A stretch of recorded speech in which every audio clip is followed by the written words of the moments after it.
Oke, assalamualaikum warahmatullahi wabarakatuh.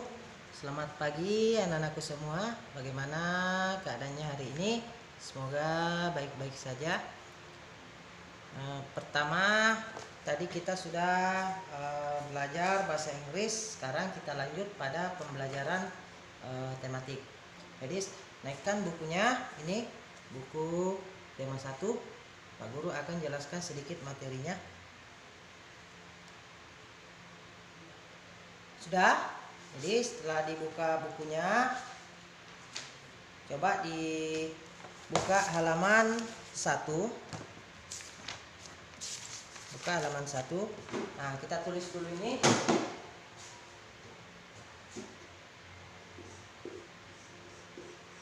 Tema 1.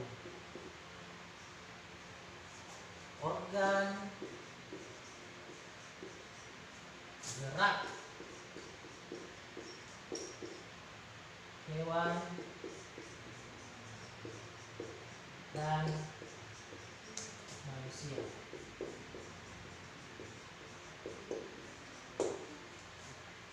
Oke, tulisannya kentara dilihat. Kita lanjut lagi. Masuk tema 1. Organ gerak hewan. Nah, jadi ini kalian tulis di buku tematik. Jadi ini khusus untuk buku tematik. Jangan bukunya dicampur-campur supaya nanti kalau mau dikumpul bukunya lebih bagus. Nah, jadi ini judulnya organ gerak hewan dan manusia. Kemudian subtema 1 organ gerak hewan. Nah, jadi kita akan belajar tentang organ gerak hewan. Nah, tulis dulu ini pembelajaran 1.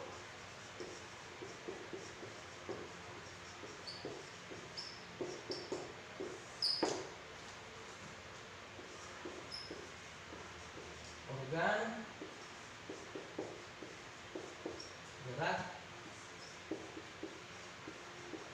hewan dan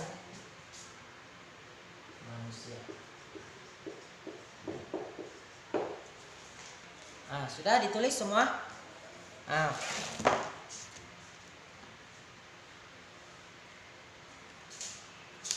setelah kalian tulis, coba dibuka halaman 3. Ayo membaca. Di situ ada bacaan tentang organ gerak hewan, organ gerak manusia dan hewan. Jadi salah satu ciri dari makhluk hidup adalah bergerak. Jadi ciri makhluk hidup itu bergerak. Jadi nanti dikatakan makhluk hidup kalau dia bergerak.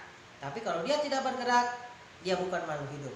Nah, misalnya ini spidol. Spidol ini bukan termasuk makhluk hidup karena dia tidak bergerak. Bergerak itu artinya dia tidak bisa bergerak sendiri. Nah, jadi kemudian kita lanjut.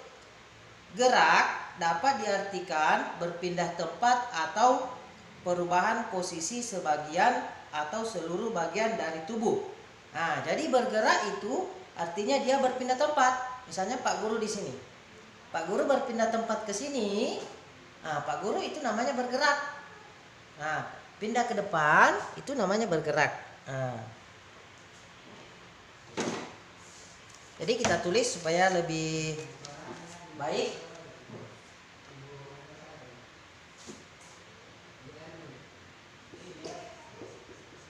Tulis, ini ada di bukunya. Bergerak artinya berpindah tempat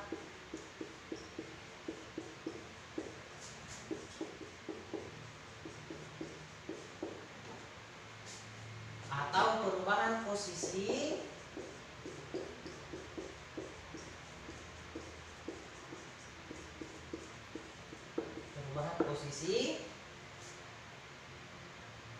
sebagian. Jadi sebagian itu sebagian artinya lihat saya sebagian begini, sebagian ini kan kaki saya masih ada di sini. Nah, tangan saya saya sebagian bergerak ke sini. Ini namanya sebagian. Ini tidak bergerak, tapi ini bergerak. Nah, kita lanjut.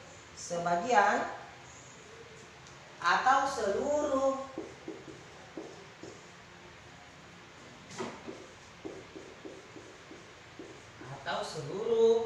bagian tubuh.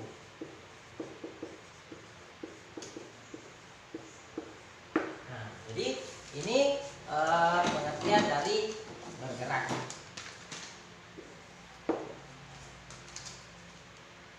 Nah, kita lanjut kembali. Nah, jadi semua makhluk itu hidup itu bergerak. Jadi apa gunanya kira-kira makhluk hidup bergerak? Nah, kenapa dia harus bergerak? Misalnya Pak Guru, kenapa Pak Guru mau bergerak? Pasti ada gunanya Pak Guru bergerak. Jadi kalau ada orang yang bergerak tanpa gunanya, berarti itu namanya orang gila itu. Dia bergerak tidak ada kegunaannya. Nah, jadi di situ di bukunya ada organ gerak berguna untuk berjalan, berlari, melompat, meloncat, memegang, menggali, memanjat, berenang, dan sebagainya. Nah, jadi misalnya kaki kita pakai untuk berjalan. Nah, kemudian kaki kita pakai untuk berlari, kemudian melompat, meloncat. Nah, kemudian tangan kita pakai untuk memegang, betul? Nah, apa misalnya hewan yang menggunakan kakinya untuk memegang? Nah, misalnya monyet atau kera. Nah, kemudian menggali. Nah, ada hewan yang menggunakan alat geraknya untuk menggali. Nah, ada juga yang menggunakan untuk memanjat. Nah, misalnya untuk memanjat pohon. Kemudian ada juga yang menggunakan untuk berenang. Misalnya apa? Yang berenang, ikan. Nah, dan sebagainya. Nah, kemudian organ gerak pada hewan dan manusia memiliki kesamaan. Alat-alat gerak yang digunakan manusia dan hewan ada dua macam. Jadi alat gerak itu ada dua macam. Jadi kita tulis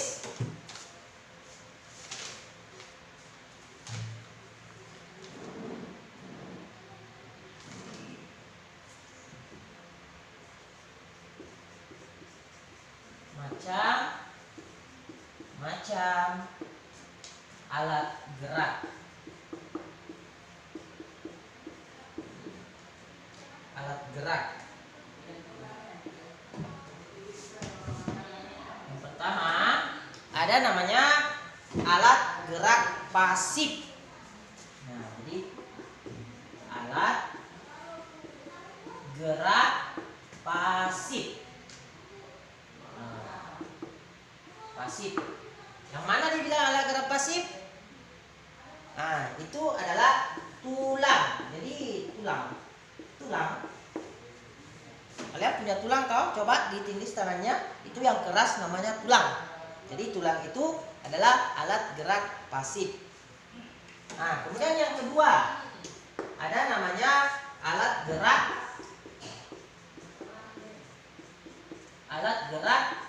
aktif. Nah, yang mana dibilang alat gerak aktif? Nah, alat gerak aktif itu namanya otot. Nah, ini otot atau daging yang ada di tangan kalian ini. Misalnya ini namanya alat gerak aktif. Nah, kenapa tulang disebut alat gerak pasif?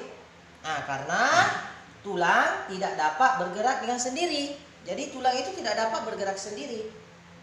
Nah, kemudian otot disebut alat gerak aktif karena otot memiliki senyawa kimia yang membuatnya dapat bergerak. Nah, jadi itu makanya kita bisa bergerak karena ada otot. Kalau tidak ada ototnya, tidak ada dagingnya, kita tidak bisa bergerak. Nah, makanya itu orang yang sudah meninggal, dia tinggal tulang-tulang, itu tidak bisa lagi bergerak karena ototnya tidak ada. Nah, oke. Itu penjelasan singkatnya tentang organ gerak yang ada. Mudah-mudahan anak-anakku sekalian dapat pahami. Untuk lebih jelasnya dibaca dulu itu tadi yang halaman 3, semua ada di halaman 3. Nah, setelah itu kita lanjut di halaman 4. Ada di halaman 4 kita mengerjakan tugas. Oke. Untuk tugasnya ini coba dibuka di situ halaman 4. Ayo berlatih. Teks berjudul organ gerak manusia dan hewan terdiri atas 5 paragraf. Jadi ini yang bacaan tadi. Ini ada 5 paragraf. Yang mana dibilang paragraf? Yang lari masuk tulisannya 1, 2, 3, 4, 5. Nah, itu dibilang paragraf. Jadi paragraf itu yang lari masuk tulisannya. Nah, misalnya ini buku kalian, ini tulisannya, ini namanya paragraf. Lari masuk tulisannya ke dalam sedikit. Nah, sudah tahu dibilang paragraf. Nah, kemudian masing-masing paragraf tersusun dari ide atau gagasan pokok ditambah dengan kalimat-kalimat pengembang. Jadi setiap paragraf itu ada yang namanya ide pokok. Yang mana dibilang ide pokok? Apa itu ide pokok? Ini sudah dipelajari di kelas 4 ide pokok. Ada yang tahu apa itu ide pokok? Ada yang tahu apa ide pokok?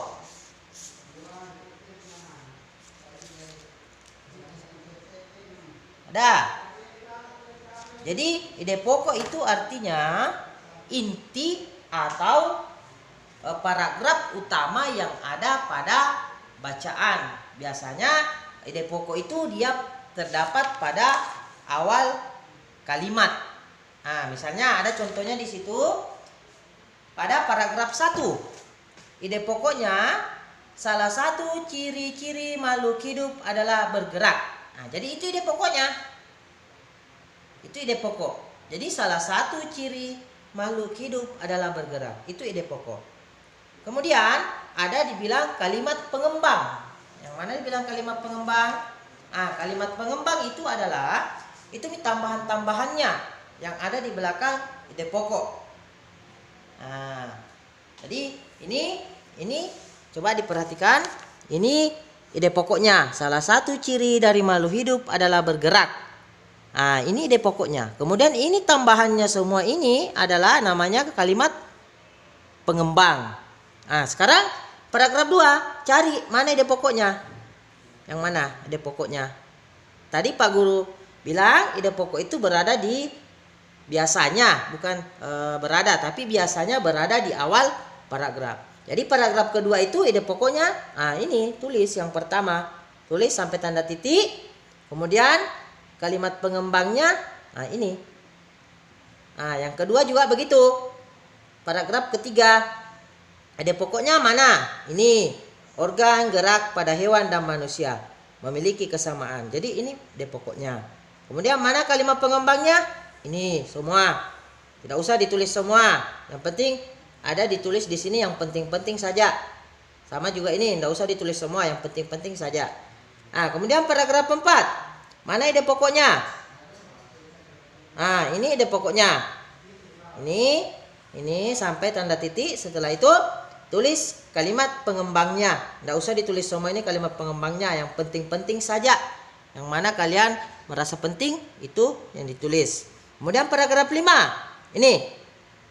Ini otot disebut.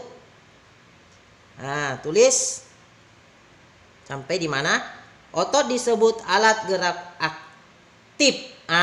Karena otot memiliki suatu senyawa kimia yang membuatnya dapat bergerak. Ini ide pokoknya. Kalimat pengembangnya, sambungannya. Oke, dimengerti?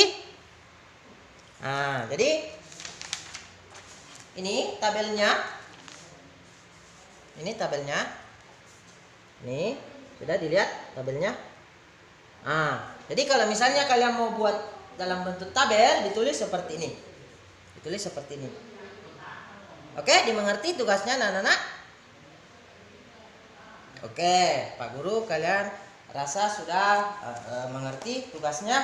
Ini saja yang dikerja, ada 5 paragraf. Jadi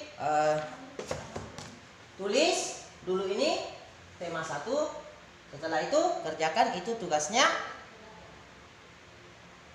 di bukunya. Ini dicampur saja dengan buku tugasnya, yang penting tematik. Tapi jangan lupa setiap mengerjakan tugas tulis namanya di atas sini. Tulis nama tak di sini. Misalnya Pak Guru tulis Labaco. Nah, ini Labaco namaku. Jadi nanti kalau Pak Guru mau periksa bukunya langsung ada namanya. Jadi dipoto nanti kalau selesai tulis juga tanggalnya. Sekarang hari Rabu tanggal 29 bulan 7 2020. Nah, jangan lupa tulis. Jadi nanti pelajarannya bisa ditahu waktunya. Nah, jadi sekian dan terima kasih anak-anakku sekalian.